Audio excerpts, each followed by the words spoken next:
She was standing at the corner of Fifth Avenue, her worn-out sneakers barely holding together, her jacket covered in dust from the streets.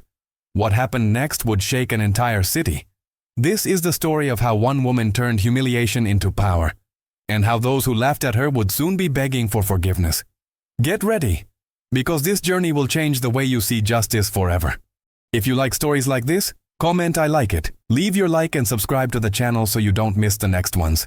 Her name was Maya Rodriguez, and she grew up in the South Bronx, in a neighborhood where gunshots were more common than laughter.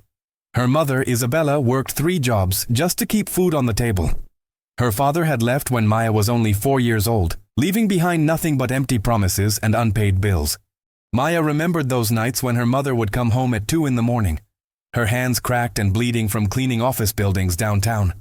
Isabella would sit at the edge of Maya's bed, stroke her hair, and whisper the same words every night. "Mija, education is the only way out. Promise me you'll study." And Maya promised. She kept that promise even when her classmates mocked her for carrying books everywhere, even when teachers looked at her with pity rather than hope, even when guidance counselors suggested she pursue more realistic career paths. At 15, Maya was already working at a local bodega after school, saving every dollar she could. She had a dream that seemed impossible for a girl from her neighborhood. She wanted to become a lawyer. Not just any lawyer, but a civil rights attorney who would fight for people like her mother. People who worked themselves to the bone and still couldn't afford basic dignity. Her teachers didn't believe in her. "Maya, be realistic," Mrs. Patterson told her in junior year. "Law school is expensive. Maybe you should think about becoming a paralegal instead." But Maya had something they couldn't see. An unbreakable will forged in the fires of necessity. She studied in the subway on her way to work. She memorized cases while stocking shelves. She wrote practice essays on napkins during her lunch breaks. Her mother's words echoed in her mind every single day. At night, when exhaustion threatened to swallow her whole, she would look at a photo of her mother sleeping in a chair after a 16-hour shift, and she would study for 1 more hour. Maya had a notebook, a cheap composition book with a torn cover, where she wrote her goals. On the first page, in careful handwriting, it said, "I will make them see me." She didn't know exactly what that meant yet, but she felt it in her bones. There was a fire inside her that no amount of poverty, no amount of discouragement could extinguish. Her friends from the neighborhood started calling her La Abogada as a joke, mocking her ambition. "You think you're better than us?" they would say. Maya never responded with anger. She simply smiled and kept walking toward her future, one painful step at a time. At 17, something happened that would define the trajectory of her entire life. Maya was walking home from her shift at the bodega, carrying her backpack full of college application materials. It was 11 o'clock at night, and the streets were mostly empty. She was thinking about the essay she needed to finish for her Columbia University application, mentally composing sentences as she walked. Suddenly, police lights flooded the street behind her. 2 officers got out of their patrol car and approached her aggressively. "Stop right there," one of them barked. His name tag read, Officer Morrison.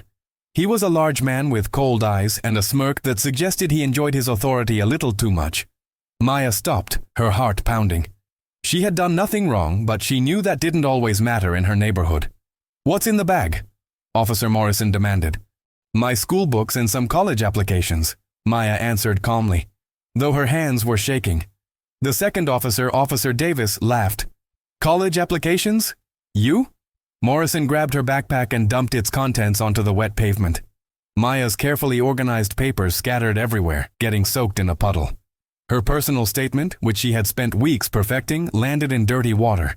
"Please, those are important," Maya said, her voice breaking as she knelt to gather her papers. Morrison pushed her shoulder with his boot, not hard enough to knock her down, but hard enough to humiliate her. "Stay where you are. We need to search you for drugs." What happened next would be burned into Maya's memory forever. For 20 minutes they searched her, questioned her, treated her like a criminal while people walked by and looked away. They found nothing, of course, because there was nothing to find. When they finally let her go, Officer Morrison leaned close and said, "Girls like you should know their place. You're never getting into any college. You're going to end up just like your mother, cleaning toilets." Davis laughed and added, "If you're lucky." Maya stood there in the rain, surrounded by her ruined papers, and something inside her crystallized into pure steel. She didn't cry. She didn't scream. She simply gathered every single paper, even the ones that were completely destroyed, and put them back in her bag. That night, she stayed up until dawn rewriting everything. And on a new page in her composition book she wrote, Officer Morrison, badge 4127. Officer Davis, badge 4893. One day you will remember this moment. It wasn't a threat. It was a promise. The humiliation didn't break Maya. It transformed her. She applied to 15 universities, even though the application fees consumed money her family desperately needed for other things. Her mother sold her only piece of jewelry, a small gold cross that had belonged to Maya's grandmother, to pay for the applications. This is an investment in our future, Isabella said, tears in her eyes. Maya got into Columbia University with a full scholarship. When the acceptance letter arrived, she didn't celebrate loudly. She simply held it in her hands, read it 3 times, and then walked to her mother's workplace. Isabella was mopping floors in a law office building downtown. Maya found her on the 15th floor and handed her the letter. Her mother read it, and for the first time in Maya's life, she saw her mother collapse. Isabella fell to her knees and sobbed, clutching that letter like it was a lifeline thrown to a drowning woman. They held each other in that empty hallway, and Maya whispered, "This is just the beginning, Mommy. Just the beginning." At Columbia, Maya was surrounded by students from wealthy families, people who had never worried about where their next meal would come from. She felt out of place at first, intimidated by their confidence and their casual references to summer homes and family connections. But Maya had something they didn't have: hunger. Not just for success, but for justice. She studied constitutional law with an intensity that frightened even her professors. She memorized every civil rights case, every precedent, every loophole. She joined the Legal Aid Society, volunteering to help people who couldn't afford representation. She worked with immigrants facing deportation, tenants being illegally evicted, workers being exploited by their employers. And with every case, she thought about her mother. With every victory, she thought about Officer Morrison's words. "You're never getting into any college." But she had. "You're going to end up like your mother, cleaning toilets." But she wouldn't. Not because there was anything wrong with cleaning toilets. Her mother's work was honorable and necessary, but because she had been given a chance to do something more, and she was going to seize it with both hands. During her second year at Columbia, Maya started documenting cases of police misconduct in her old neighborhood. She interviewed dozens of people who had similar stories to hers. People who had been harassed, searched without cause, humiliated for no reason other than their zip code and the color of their skin. She filled notebook after notebook with testimonies, dates, badge numbers. Her professors noticed her obsession. "Maya, you're going to burn out," Professor Chen warned her. "You can't save everyone." Maya looked at him with eyes that had seen too much and said, "I don't need to save everyone. I just need to make sure that what happened to me never happens to another kid trying to go to college." She graduated top of her class, and every law firm in New York wanted to hire her. The offers were incredible: 6-figure salaries, prestigious positions, corner offices with views of Central Park. Her mother begged her to take one of them. "Mija, you've worked so hard. You deserve to rest, to enjoy life." But Maya turned them all down. Instead, Maya did something that shocked everyone who knew her. She opened her own practice in the South Bronx, in a tiny office above a laundromat, specializing in civil rights cases against police misconduct. The rent was cheap, the office was cramped, but it was hers. She hung a simple sign outside: "Rodriguez Legal Services. No case too small, no person too forgotten." The first few months were brutal. She had almost no clients, and the ones who did come couldn't afford to pay much. Maya survived on instant noodles and determination. She took on cases that bigger firms wouldn't touch because there was no money in them, cases where the victims were too poor, too scared, or too hopeless to fight back. She represented a homeless veteran who had been beaten by police for sleeping on a bench. She defended a teenager who had been arrested for looking suspicious while walking to his grandmother's house. She fought for a single mother whose children had been taken away after a false report. Maya won some cases and lost others. But she never stopped. She couldn't afford fancy suits, so she wore the same 3 outfits rotated throughout the week. She couldn't afford a secretary, so she answered her own phone and typed her own briefs.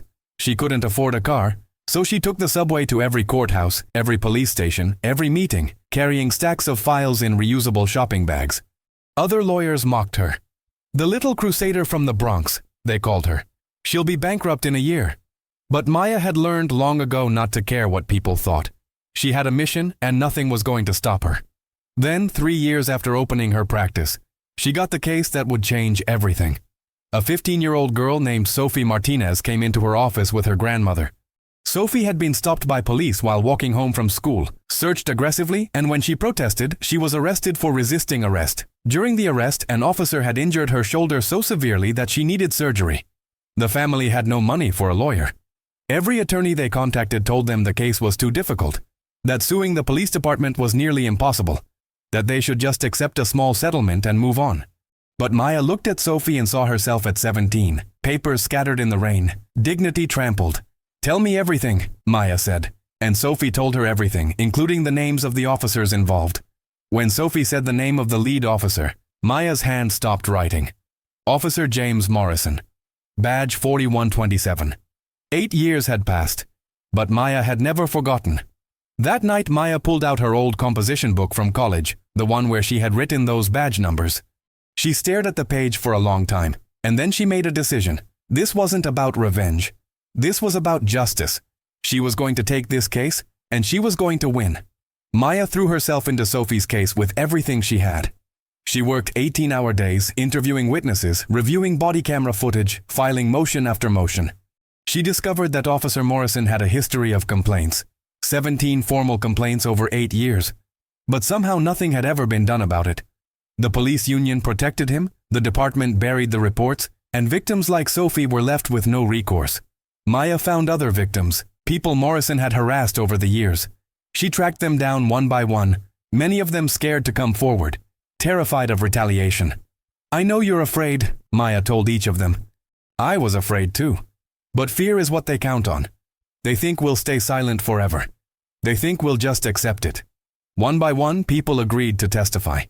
The case grew from a single incident into a pattern of abuse spanning nearly a decade. Maya filed a massive civil rights lawsuit not just against Morrison, but against the entire police department for failing to stop him despite repeated warnings. The department's lawyers were some of the best in the city, backed by unlimited resources and political connections. They tried every trick to intimidate Maya. They buried her in paperwork, they filed motions to dismiss, they delayed hearings, they offered insulting settlement amounts. They clearly expected her to give up. But they had made a critical mistake. They had underestimated her. During this time, Maya was barely surviving. She had taken out loans to keep her practice running. She was behind on rent for both her office and her apartment. She was exhausted and stressed beyond measure. Her mother was sick with worry, begging her to drop the case before it destroyed her. "Mija, these people are too powerful. They're going to crush you." Maya held her mother's hands and said, "Mommy, do you remember what you told me every night when I was little? That education was the only way out? You were right. But it's not just about getting out. It's about coming back and pulling others out with you. I can't stop now. I won't stop now." The preliminary hearings were brutal. The defense attorneys attacked Maya's credibility. They questioned her competence. They implied she was pursuing this case for publicity rather than justice. Morrison sat in the courtroom every day with a smug smile, confident that nothing would come of this, just like nothing had come of the previous 17 complaints. But during one of the hearings, something happened. Maya was cross-examining Morrison about his interactions with Maya herself 8 years ago. "Officer Morrison, do you remember stopping a 17-year-old girl on the night of November 14th, 8 years ago?" Morrison shrugged. "I stop a lot of people." "Do you remember dumping her school papers in a puddle?" "No." "Do you remember telling her she would never get into college?" Morrison smiled slightly. "Even if I did, I was probably right." The courtroom went silent. Maya pulled out her old Columbia acceptance letter, now laminated and preserved. "For the record, I am that 17-year-old girl. I did get into college. I graduated top of my class from Columbia Law School. And now I'm standing here, representing another girl you hurt, and I'm going to make sure you never hurt anyone again." Morrison's smile vanished. The judge leaned forward with interest. And Maya knew in that moment that she had him. The trial itself became a media sensation. News outlets picked up the story of the Bronx lawyer taking on the police department, the David versus Goliath narrative that captured everyone's imagination. Maya didn't do interviews at first, she was too focused on the case itself, but then she realized that public attention could be a weapon. She started speaking to reporters, telling her story and Sophie's story, explaining how systemic the problem was. "This isn't about one bad officer," she said in an interview that went viral. "This is about a system that protects bad officers, that allows them to abuse their power again and again, that treats people in neighborhoods like mine as suspects rather than citizens. This is about changing that system. The trial lasted 3 weeks. Maya presented her case with devastating precision. She had body camera footage, witness testimony from 8 different victims, internal police reports that had been buried, and expert witnesses who explained the pattern of behavior. The defense tried to paint Morrison as a dedicated officer making tough decisions in difficult situations. They tried to discredit the witnesses. They tried to make it seem like Maya was exaggerating, but Maya had prepared for everything. On the final day, during her closing argument, Maya spoke directly to the jury. Members of the jury, this case is simple. It's about whether we, as a society, believe that everyone deserves dignity. It's about whether a 15-year-old girl walking home from school should be treated like a criminal. It's about whether officers who abuse their power should face consequences. 8 years ago, Officer Morrison told me I would never amount to anything. He was wrong. But how many other young people heard those same words and believed them? How many gave up on their dreams because someone with a badge and a gun told them they weren't worthy? Sophie Martinez didn't give up. She came to me, she told her story, and she refused to be silenced. That took courage. More courage than it takes to intimidate a child. More courage than it takes to hide behind a badge. I'm asking you to honor that courage. I'm asking you to send a message that this behavior will not be tolerated. I'm asking you for justice. The jury deliberated for 2 days. Maya barely slept during that time, pacing her tiny apartment, replaying every moment of the trial in her mind, wondering if she had done enough. On the morning of the 3rd day, she got the call. The jury had reached a verdict. In the courtroom, Maya sat next to Sophie and her grandmother. Morrison sat with his lawyers, still looking confident. The jury foreman stood up. In the matter of Martinez versus Morrison and the New York Police Department, we find in favor of the plaintiff on all counts. The courtroom erupted. Sophie burst into tears. Her grandmother hugged Maya so hard she could barely breathe. But Maya just sat there for a moment, absorbing it. They had won. The jury awarded Sophie $3.2 million in damages and ordered sweeping reforms to the police department's complaint process. But more than that, they had sent a message. The media coverage exploded. Maya's phone wouldn't stop ringing. National news outlets wanted interviews. Other victims started coming forward, not just from New York, but from across the country. Morrison was fired from the police department, the first time in 20 years that an officer had been terminated for misconduct in that precinct. And Maya, the girl from the South Bronx who was told she would never amount to anything, had just won the biggest civil rights case in the city's recent history. After the verdict, Maya's life transformed in ways she never imagined. Her tiny practice in the South Bronx became nationally recognized. She was flooded with requests to take on cases, offers to join prestigious firms, invitations to speak at law schools across the country. But Maya didn't move her office. She stayed in that cramped space above the laundromat, though she was finally able to hire 2 associates and a secretary. She wanted to remain accessible to the people who needed her most. Within a year, she had won 4 more major cases against police departments in different cities. Each victory brought more attention, more resources, and more importantly, more hope to communities that had long believed the system would never work for them. Maya created a foundation called Know Your Place, a deliberate reference to what Morrison had told her years ago. The foundation provided free legal services to victims of police misconduct and ran educational programs teaching young people about their civil rights. She personally visited schools in underserved neighborhoods, talking to students who looked just like she had looked at their age, scared and doubtful and desperate. I was told to know my place, she would tell them. And I do know my place. My place is standing up for what's right. My place is fighting for justice. My place is wherever I decide it is. And so is yours.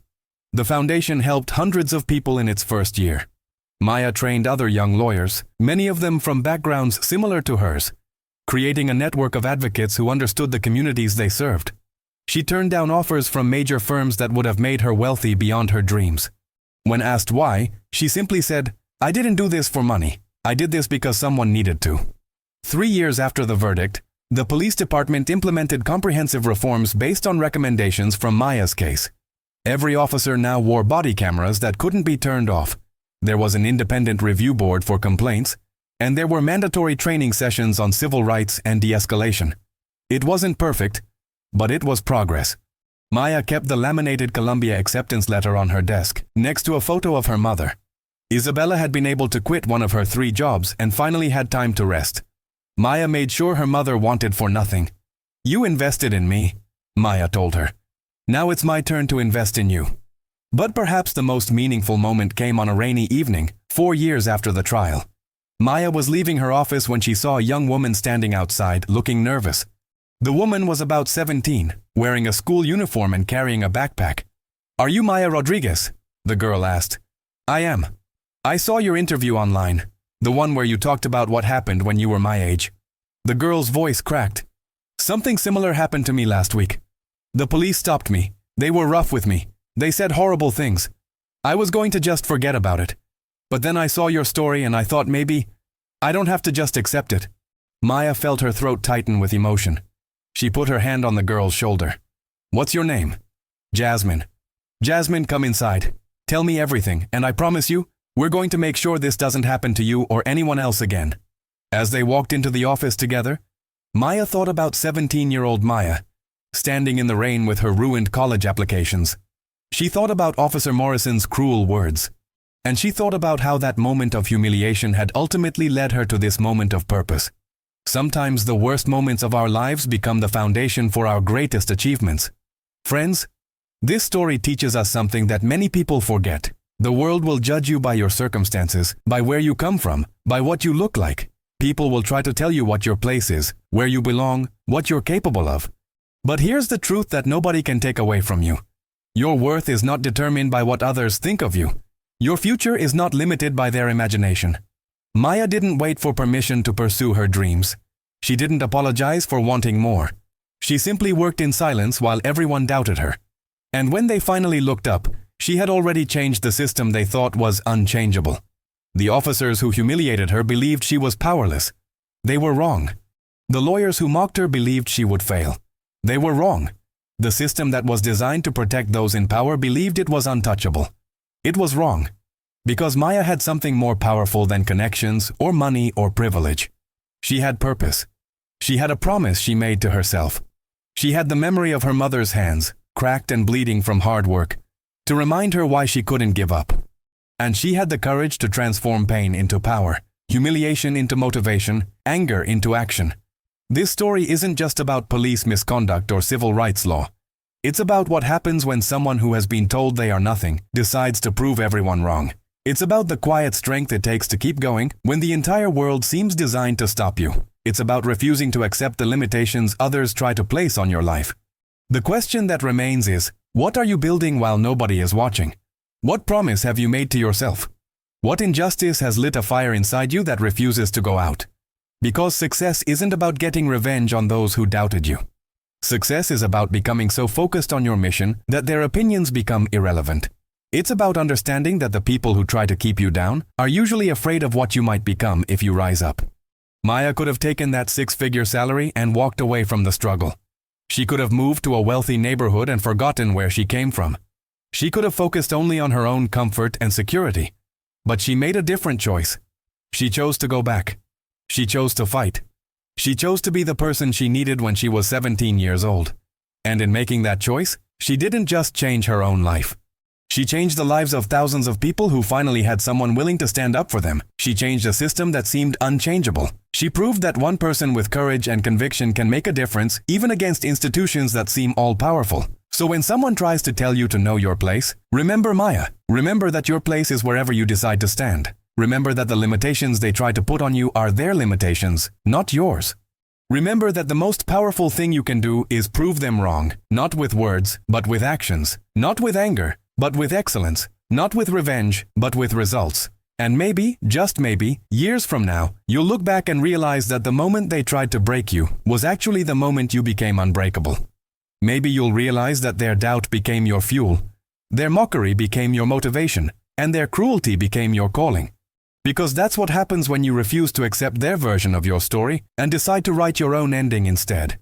The girl they thought was nothing became everything. The future they said was impossible became inevitable. And the place they told her to know became the place where she made history. That is the power of refusing to give up. That is the power of transforming pain into purpose. That is the power of knowing that your dreams are worth fighting for. No matter how impossible they seem, no matter how many people say you can't, no matter how many times you fall, you get back up, you keep going, You prove them wrong, not for them, for you, and for everyone who comes after you, who needs to see that it's possible.